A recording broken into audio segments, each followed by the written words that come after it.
Alright,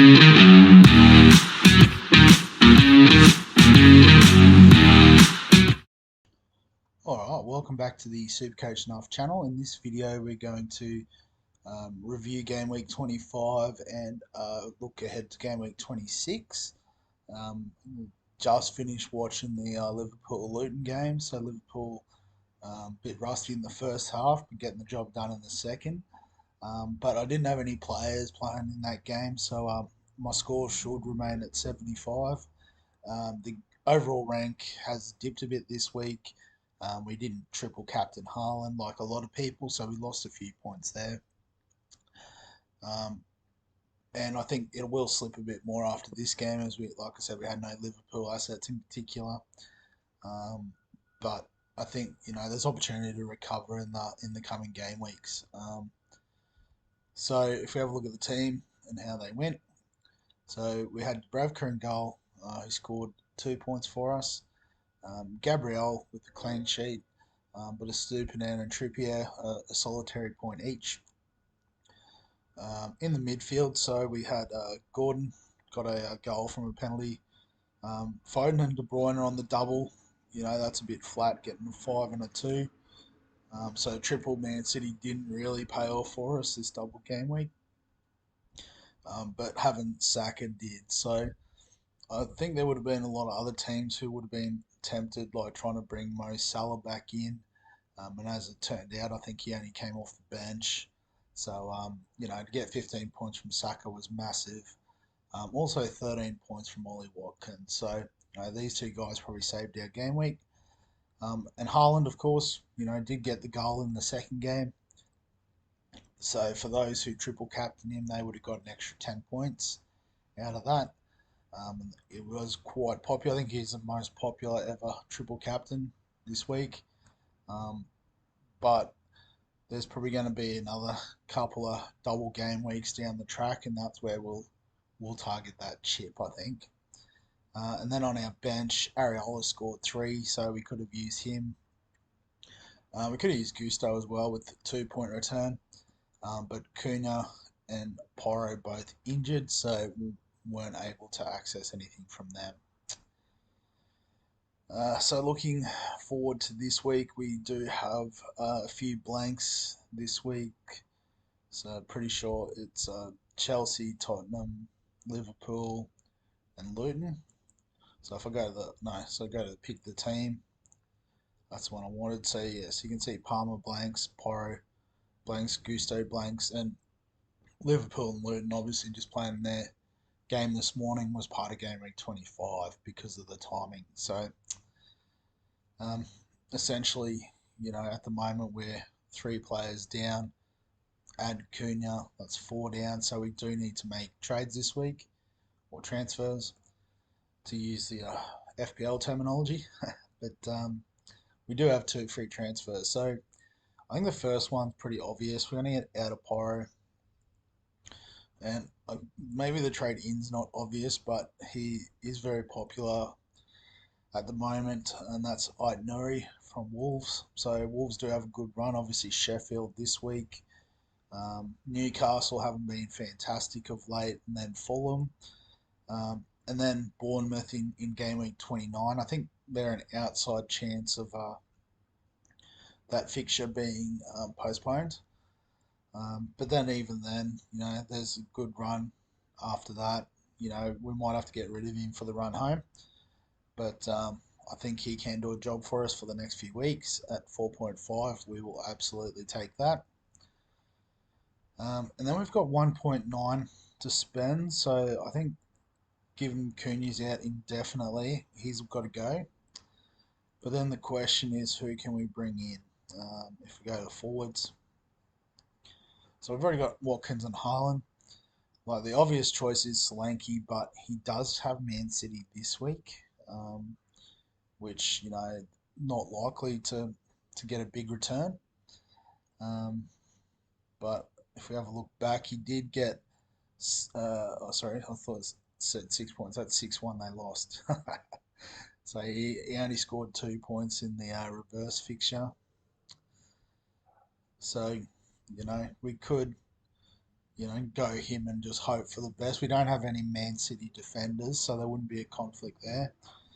We can't get Alvarez because we already triple Man City. Nunez blanks this week. Um, Morris blanks this week. Adebayor blanks. Pedro's out. Isak's in doubt, but plays Arsenal anyway. Um, so I guess like Jackson also blanks. So probably the best one for like a 1 week go would be Hoyland, but then he plays Man City the next week. And then who do they have in week 29? Sheffield United. So unless I think Man United are still in the cup. So after that, it's just taking a punt on someone in the short term. Ogbene, he was actually quite good for Luton this morning. Didn't realise he was a forward. He sort of plays that wing back type role, but yeah, they blanked this week, so that's not an issue. Um, so I think realistically, we've just got to lock in Solanke. You know, he might be our 12th sort of player this week, but then after that, a great run of fixtures. Look at all that green, and then a bit of a sticky run home. But I think he does have the double game week coming up as well. That's, I guess, the other ace up the sleeve for Solanke. So I think we'll get him in before his price rises after this weekend. Um, so that'll be a sort of sneaky way around that. Still got 0.7 in the bank, so can make moves if need be. Let's lock that in. And so then the team this week, obviously Dubravka against Arsenal is not ideal, so we'll bring in Areola against Brentford. Again, probably not ideal, but better. And then we got Aitnouri's got to come in, and we'll just swap them around, I suppose. Not that it really matters. So I mean, yeah, Solanke against Man City is probably not ideal, but could be maybe Trippier, although he's always a chance of an assist. Maybe not against Arsenal, but do we or do we sort of back that there might be a few goals there? Maybe we just bank the 2 points from Solanke and hope for a return instead of risking goals conceded and the like, and that not ending too well for Trippier.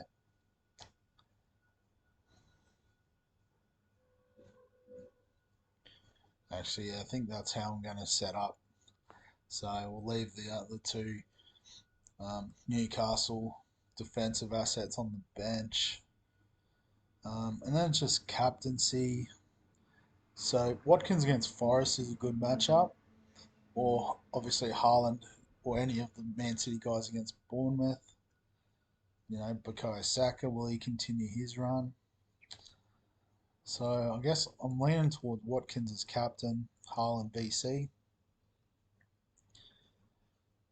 and yeah, I think that's probably about it. So we'll lock that team in.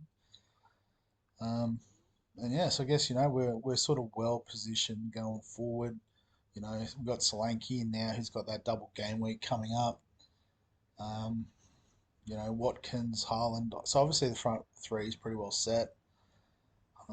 Probably just the one thing is how do we get um, Mo Salah back in? I think it's gonna have to be through a combination of probably De Bruyne and Saka. Unless maybe we can cash out of Trippier. So his value is at 6.9. What have we got for him?